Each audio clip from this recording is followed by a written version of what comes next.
हर तरफ की रेसिपी हमने ट्राई कर ली है और अब बारी है हमारी नई नई सी फ़रार की रेसिपीज़ ट्राई करने की।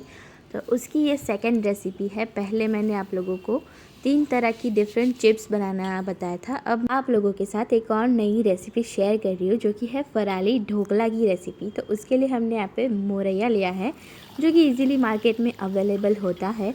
अब ये बारीक होता है तो अब क्या करना है, इसको ना अच्छे से वॉश कर लेना है क्योंकि हम कोई भी तरह का रिस्क नहीं लेना चाहते हाइजीन के साथ।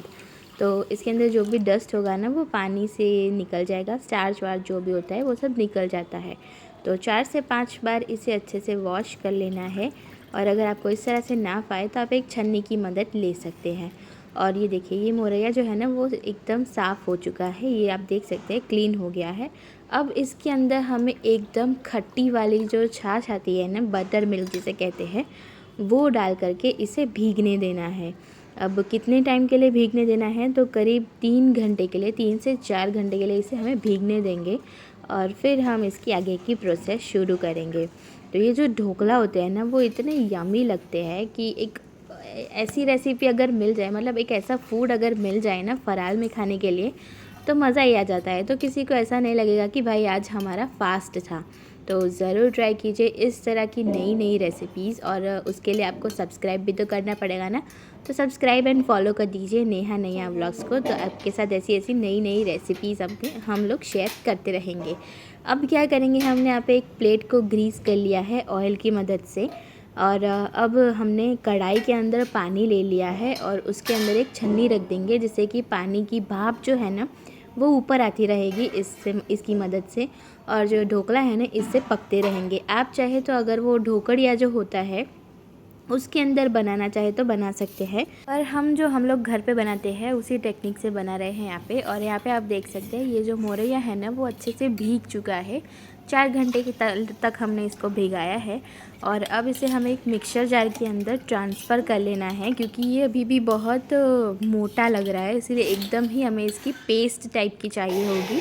तो हम इसको क्रश करेंगे और बिल्कुल बारीक क्रश करना है, एकदम पेस्ट जैसा। जैसे हम नॉर्मली ढोकला बनाते हैं तो उसके अंदर कैसी पेस्ट बन जाती है ना, बिल्कुल उसी तरह से हम इसका खीरा बना करके तैयार कर लेंगे और उसे एक नए पतीले के अंदर ट्रांसफ़र कर देना है।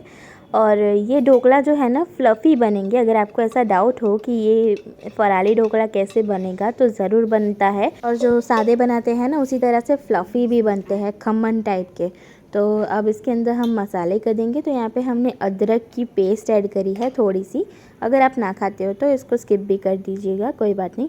और फिर ऐड करना है इसके अंदर मिर्ची की पेस्ट, क्योंकि इसको थोड़ा टेस्टी तो बनाना पड़ेगा ना, तभी तो पसंद आएगा सबको। फिर इसके अंदर स्वाद अनुसार नमक ऐड कर देंगे। नमक ना खाते हो तो पिंक सॉल्ट भी ऐड कर सकते हैं। पिंक सॉल्ट यानी कि संचल पाउडर जो बोलते हैं ना, वो ऐड किया है। और फिर यहाँ पे हम फ्रूट सॉल्ट यानी कि इनो जो होता है वो ऐड करेंगे और अनफ्लेवर्ड यूज़ करेंगे इसके अंदर।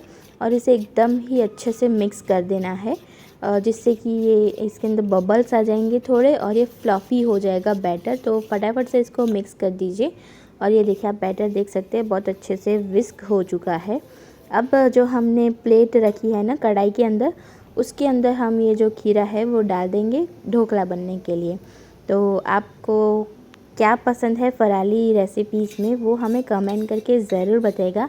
और वैसे भी बहुत सारे फ़ास्ट पूरे साल में आते ही रहते हैं, तो हर बार कुछ नया बनाएं, इंटरेस्टिंग बनाएं, तो सबको मज़ा भी आता है। वो बस सादी खिचड़ी बना करके तो कोई खाता भी नहीं है साबूदाना की। तो हम कुछ नया ट्राई कर रहे हैं। और साथ में हम यहाँ पे सर्व कर रहे हैं हरी चटनी, जिसके अंदर हमने लहसुन नहीं यूज़ किया है क्योंकि फ़ास्ट जब भी होता है तब लहसुन और प्याज का यूज़ नहीं करना चाहिए, नहीं खाना चाहिए, इसीलिए हमने इसके अंदर लहसुन नहीं डाला है।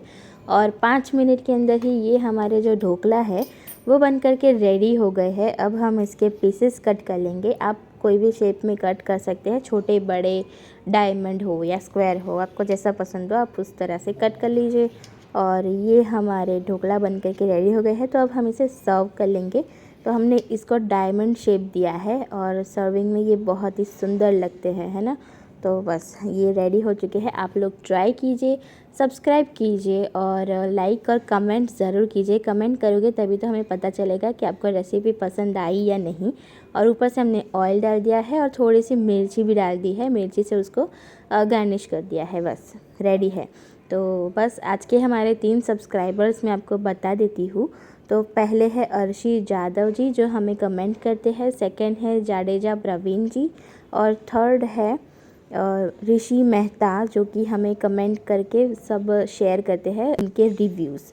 तो आप लोग भी कमेंट कीजिए और अपने रिव्यूज़ शेयर कीजिए। बाय बाय, जय श्री कृष्ण।